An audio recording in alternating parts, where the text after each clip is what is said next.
Somewhere in Asia right now, a train is passing through the middle of someone's apartment building. Monks are walking through fog at dawn, and a valley full of ancient temples is glowing gold under a rising sun. These cities exist, and after this video, you'll never look at a map of Asia the same way again.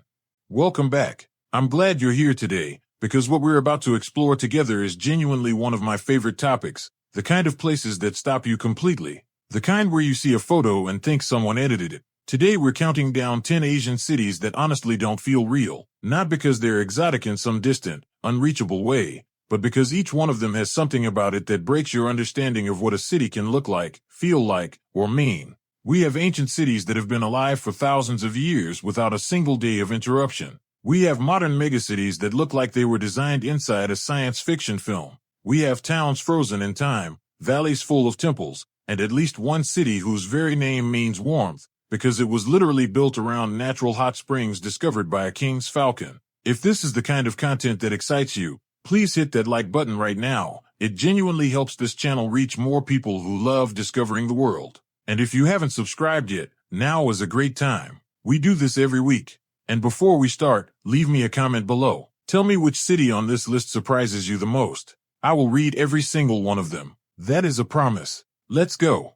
City 1, Chongqing, China. Let's start with a city most people in the Western world have never heard of, which is remarkable, because Chongqing is one of the largest urban areas on the planet, home to over 32 million people. To put that in perspective, it is bigger than most countries. But what makes Chongqing feel completely unreal has nothing to do with its size. It has everything to do with how it was built. Chongqing sits on a series of mountains and cliffs, where two massive rivers, the Yangtze and the Jialing, come together. When engineers and city planners decided to build a modern city here, they didn't flatten the landscape. They didn't even try. Instead, they built around it, over it, and through it. The result is a city that defies almost every convention of what a city is supposed to look like. Roads loop over other roads at impossible angles. Skyscrapers appear to grow directly out of cliffs.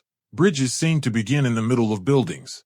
And then there is Liziba Station, a working metro stop on Line 2 of the city's rail transit system, located on the 6th, 7th, and 8th floors of a 19-story residential building. A fully operational train passes directly through the center of a block of apartments. Around 400 households live in that building. The train runs quietly past them, day after day, thanks to specialized noise reduction technology and a structural design where the train and the building were deliberately built as two completely separate systems sharing the same space. The whole project started in the year 1998 when a real estate developer and a rail transit company both wanted the same piece of land on the same steep hill, and instead of fighting over it, they decided to share it. By 2005, the station was open. It now draws millions of visitors a year who come just to watch a train disappear into a building. At night, Chongqing becomes something else entirely.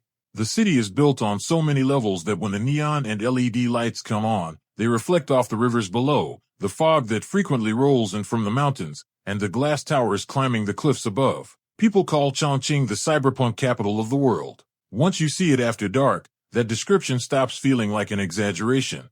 City 2, Varanasi, India. If Chongqing is where the future came to build something impossible, Varanasi is where time itself seems to have stopped, or perhaps never started counting in the first place.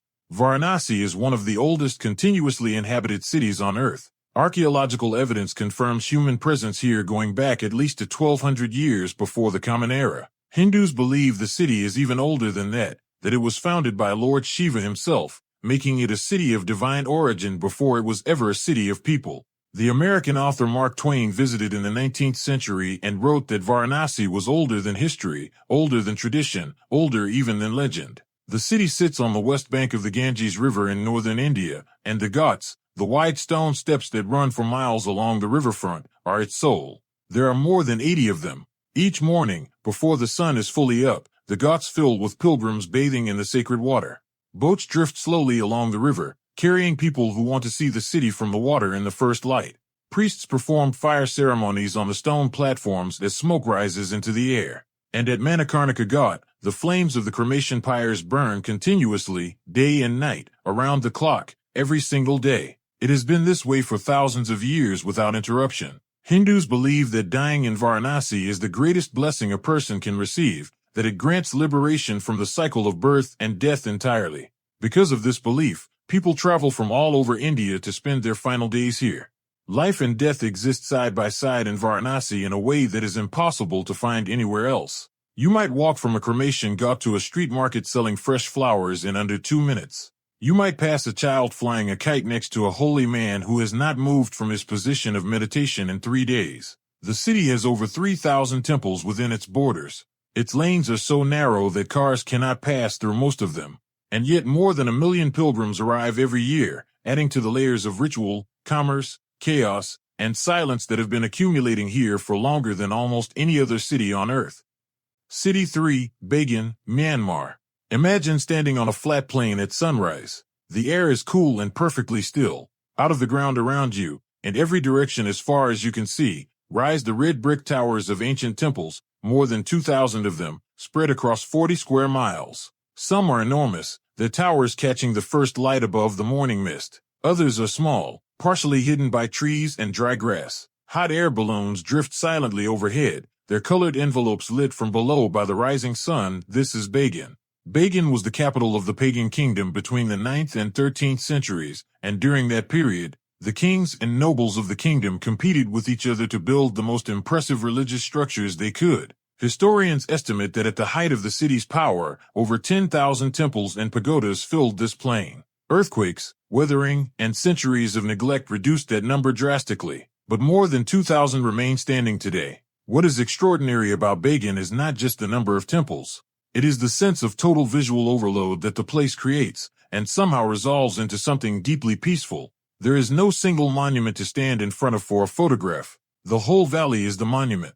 Every direction you turn, something ancient is visible. The landscape looks less like a historical site and more like the earth itself decided to grow temples, the way a forest grows trees. The area became a UNESCO World Heritage Site in 2019, a designation that was a long time coming. And while the political situation in Myanmar has made travel to the country complicated in recent years, Bagan endures. It has survived for 1,000 years. It will be there when the world is ready to return.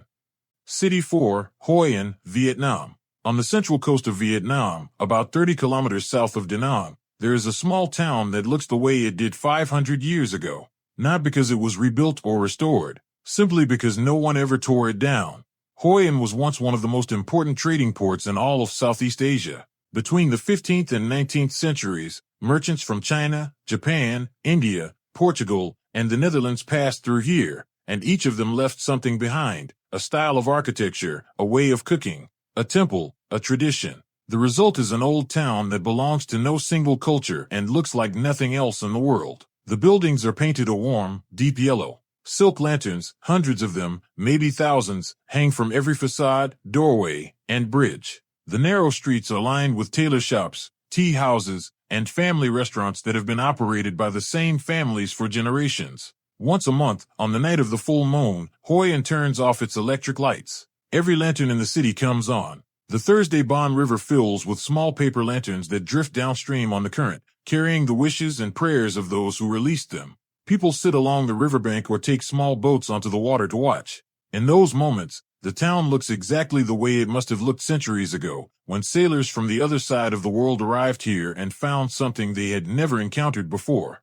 Hoi An was largely spared during the Vietnam War due to a local agreement, which is the main reason it survives intact today. It is a UNESCO World Heritage Site, and its old town has been recognized among the most beautiful in the world multiple times over. But no ranking captures what the place actually feels like when you're standing in those narrow lanes, smelling tea and rain on old stone, while lanterns sway above you in the dark. City 5, Luang Prabang, Laos. There is a word that gets used too easily when people describe beautiful places. That word is serene. Most places that are called serene are simply quiet. Luang Prabang, in the mountains of northern Laos, is something different. It is a place where stillness feels like it has weight.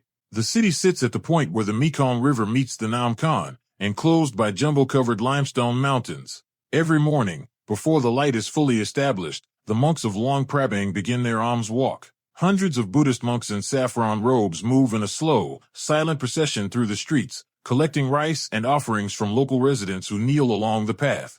The fog from the Mekong is still on the river. The mountains are barely visible through the early mist. The silence is total. This ceremony is called Tak Bat, and it has continued here without interruption for centuries. It is not a performance for tourists. It is the daily rhythm of a city that has organized itself around Buddhist practice for as long as anyone can remember. Luang Prabang has more than 30 temples within its small borders, and its architecture is one of the most unusual fusions of styles you will find anywhere in Asia. Traditional Lao craftsmanship, low-sloping roofs, carved wood, golden spires, sits directly alongside French colonial buildings from the period when Laos was part of French Indochina. The combination should not work, but it does, completely. UNESCO declared the city a World Heritage Site in 1995, describing it as an outstanding example of two very different cultures merging into something entirely their own. Luang Prabang moves at a pace that is impossible to rush. That is its deepest quality. If you arrive there in a hurry, the city will slow you down, and when it does, you will be grateful. City 6, Jiufen, Taiwan. Jiufen is a town perched on a hillside above the northeast coast of Taiwan, and it is one of the strangest and most compelling stories of any city on this list. Its beauty is almost entirely an accident of being forgotten. Jiufen was a gold mining town during the Japanese colonial period in the early 20th century. The gold rush brought wealth, people, and a distinctive architecture, tea houses, stone steps, lantern-lit alleyways climbing the side of the mountain. When the gold ran out, the Japanese left, and then for decades, Jiufen was largely left alone. The rest of Taiwan changed rapidly through the second half of the 20th century. Jiufen did not. It simply continued as it had always been, quiet and unhurried on its hillside above the Pacific. When filmmakers and photographers rediscovered it in the 1980s and 90s, the town looked almost exactly as it had a century earlier. The steep stone paths, the red lanterns glowing against the fog, the tea houses with their dark wood and paper screens, the ocean visible far below in the gaps between buildings.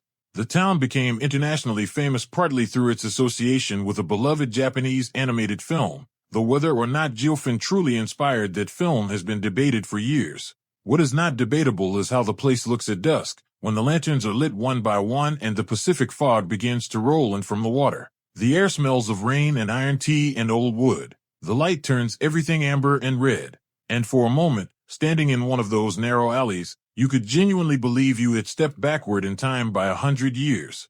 City 7, Tbilisi, Georgia. Now, some of you might stop here and ask, is Georgia even in Asia?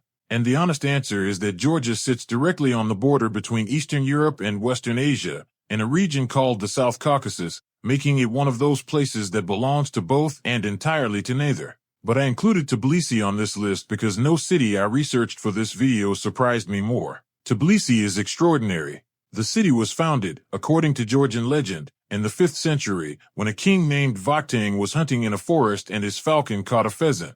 Both birds fell into a natural hot spring and were cooked by the geothermal water. The king was so struck by the discovery that he decided to build his capital there. The city's name, Tbilisi, literally means place of warmth, in reference to those original springs. The springs still exist. In the old bath district, called Abanotubani, brick-domed bathhouses built between the 17th and 19th centuries sit half underground on the banks of the Mkvari River. The water inside is naturally warm, sulfuric, and mineral-rich. People have been bathing in it for over 15 centuries. The Russian poet Alexander Pushkin visited in 1829 and later wrote that he had never encountered anything more luxurious than the Tbilisi baths, neither in Russia nor anywhere else in his travels. Above the bath district, Tbilisi's old town is a maze of ornate carved wooden balconies, narrow cobblestone lanes, and churches from the early centuries of Christianity. A medieval fortress called Narikala looks down over everything from a clifftop, and then, a short walk away, a steel and glass pedestrian bridge covered in LED lights spans the river, connecting the old city to modern Tbilisi, with its contemporary art museums and rooftop bars. The contrast is what makes Tbilisi feel unreal. 5th century hot springs, medieval fortresses, Soviet-era apartment buildings, futuristic glass architecture, all of it within walking distance. All of it somehow peaceful. First-time visitors almost universally report the same thing. They came for a day or two and stayed for a week. Tbilisi does that to people. City 8, Jeonju, South Korea. Most people who think of South Korea think of Seoul, its energy, its technology, its global cultural presence. Jeonju, about 300 kilometers to the south, offers something almost the complete opposite. Jianzhou was the capital of the Silla Kingdom for nearly 1,000 years, from 57 years before the Common Era until 935. During that millennium, it was one of the most powerful and wealthy cities in all of Asia, and at its peak, one of the largest cities in the entire world. Today, Jianzhou is a quiet, mid-sized city, and it is also, essentially, an open-air museum unlike anything else in East Asia. The most striking feature of the city is the tumuli, the burial mounds of Silla royalty. These are enormous, perfectly rounded green hills, some of them over 20 meters high, rising from the middle of public parks, residential neighborhoods, and roadsides. Each one contains the tomb of an ancient king or queen, along with the treasures that were buried with them. Walking through Jianzhou feels like walking through a landscape where history is literally underground everywhere you step. In spring, cherry blossoms line the paths between the mounds. The combination of those pink trees and those ancient green hills and the silence of the early morning is one of the most quietly extraordinary sights in all of Korea. The Bulguksa Temple, built in the year 743, is one of the finest examples of Buddhist architecture in all of Asia. It has been described by scholars as a physical expression of Buddhist paradise, translated into stone and wood and water. And the nearby Sukaguram Grotto, carved into a granite mountain, contains a stone Buddha figure that has been looking toward the sea for over 1,200 years. Jianzhou exists at its own speed, completely separate from the rest of modern South Korea. That is exactly what makes it feel so extraordinary. City 9, Yangon, Myanmar. If Bagan is Myanmar's ancient wonder, Yangon is its complicated, beautiful, contradictory heart. Yangon served as the capital of Myanmar until 2006. When the military government made the sudden and somewhat mysterious decision to move the capital to a brand new city they had built from scratch in the jungle, called Naypyidaw. The new capital was purpose-built and practically empty at opening. Yangon was left exactly as it was. That decision is both Yangon's tragedy and its gift. Because thousands of buildings from the British colonial era, a period when Yangon was known as Rangoon and was considered one of the most beautiful cities in all of Southeast Asia, remain standing. Some are preserved and restored. Many are crumbling, vines growing through the walls, the plaster falling, the interiors dark and humid. All of them are full of character. Walking through Yangon's downtown feels like discovering a city that the 20th century partially forgot. Grand Victorian post offices, Art Deco apartment buildings, market halls with iron roofs and ceramic tiles, street food stalls filling the spaces that used to be lobbies. Life happening in buildings that were never designed for the life now being lived inside them. And at the center of everything, rising above the entire city, is the Shwedagon Pagoda, a golden Buddhist stupa that has stood in some form for over 2,500 years. It is almost 100 meters tall. Its surface is plated in gold. At its crown, thousands of diamonds and gemstones are set into the spire. At night, it illuminates the sky for miles. The Shwedagon is one of the most sacred Buddhist sites in the world, and it is also one of the most visually overwhelming things I have ever seen described in any travel writing. There is nothing to compare it to. It simply stands in a city where everything else is crumbling, and it glows. City 10, Ipoh, Malaysia. Our final city does not have a famous skyline. It does not have a golden pagoda or thousands of ancient temples. What it has is something rarer, a perfectly preserved colonial town, a food culture so extraordinary it makes the rest of Malaysia envious, and a natural backdrop that looks like it was designed by someone who had never seen the real world and was working purely from imagination. Ipoh is the capital of Perak State in northwestern Malaysia, about 2 hours north of Kuala Lumpur by train. It was built during the British colonial era, its wealth coming from the tin mines of the surrounding valley. When the tin ran out in the middle of the 20th century, Ipoh's economy slowed and its development stopped. The Grand Colonial Railway Station, nicknamed the Taj Mahal of Ipoh, the ornate post office, the town hall, the old shophouses with their 5-foot walkways and shuttered facades, all of them remained. But what no photograph and no description fully prepares you for are the limestone karst mountains. Enormous, near-vertical gray cliffs rise from the flat jungle plain around Ipoh like walls around a hidden world. They are hundreds of meters tall and covered in tropical vegetation that grows directly out of the rock. Hidden inside these mountains, carved or built directly into the cave systems within the limestone, are ancient Buddhist and Taoist temples, some of them several centuries old. Their interiors lit by candles and incense, their altars set into the natural formations of the rock. You enter through a narrow passage in the cliff face and find yourself inside a cathedral that was not built, but discovered. Ipoh is also considered one of the finest food cities in all of Malaysia, in a country already famous for some of the best street food in the world. The city's version of white curry noodles, a local specialty that developed here and nowhere else, has been described by food writers as one of the most perfect bowls of noodles in existence. The coffee, made with a local bean roasted over charcoal, has been celebrated by people who have spent their lives searching for extraordinary coffee. Ipoh is a city that rewards patience and attention. It gives back more than you expect, every time. 10 cities. 10 very different definitions of extraordinary.